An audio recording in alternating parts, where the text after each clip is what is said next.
और ईरान जंग में हॉर्मुज़ बंद होने के कारण तेल की तंगी और गैस की किल्लत सबसे ज्यादा देखने को मिली।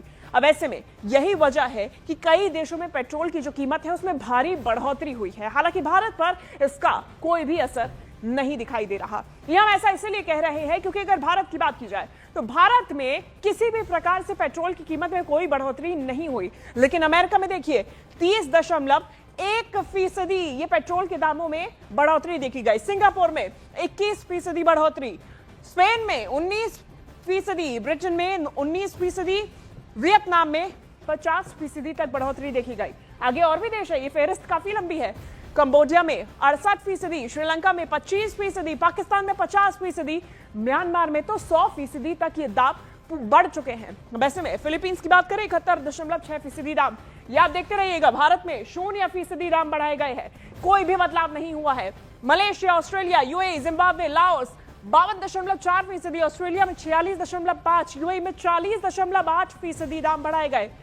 और इसके अलावा जिम्बाब्वे 39.1%, लाओस में 117.5% दाम बढ़ाए गए, पेरू में 45.8% दाम पेट्रोल के बढ़ चुके हैं। आप अंदाजा लगाइए किस कदर सिर्फ पेट्रोल के दाम ही नहीं बढ़े होंगे, ये जो पेट्रोल के दाम हैं इनके बढ़ने से महंगाई की मार भी इन देशों पर सीधा पड़ रही होगी। पेट्रोल के साथ साथ डीजल के दाम भी तेजी से बढ़ रहे हैं और बड़ी तेजी से। दुनिया भर में हाहाकार मचा हुआ है, लेकिन भारत में इसका कोई भी असर नहीं देखने को मिल रहा है, जिससे भारत के लोगों को काफी राहत है। अब ये क्यों कह रहे हैं? क्योंकि भारत में पेट्रोल की तरह ही डीजल के दामों में 0% की बढ़ोतरी।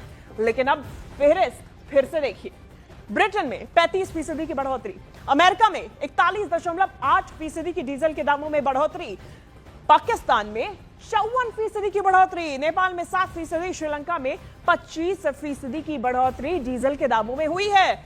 म्यांमार में 119.9%, सबसे ज्यादा अब तक का। लाओस में 117.5%, डीजल में भी दामों में बढ़ोतरी। फिलीपींस में 111% दाम बढ़ चुका है, आप अंदाजा लगाइए। कंबोडिया में 92.0%, वियतनाम में 91.3% दाम बढ़ाए गए।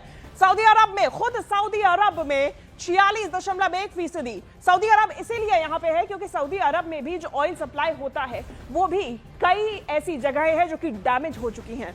मलेशिया में 84.6%, लेबनान में 70.3% और ऑस्ट्रेलिया में 64.1%। ये दाम है डीजल के जो कि अब तक बढ़ चुके हैं इन देशों में। अब ईरान ने इजराइल की जिस इंडस्ट्रियल यूनिट पर, देखिए हमले लगातार जारी है, और अब बात करें इस युद्ध में जुड़े अपडेट्स की तो इंडस्ट्रियल यूनिट पर एक बार फिर हमला बोला गया इजराइल की, ईरान की तरफ से। वहां पे ड्रोन के पार्ट्स तैयार किए जाते थे, जिससे एक ही झटके में ईरान ने मलबे का ढेर बना दिया है। ये रे न्यूज़ 18 इंडिया के रिफत अब्दुल्ला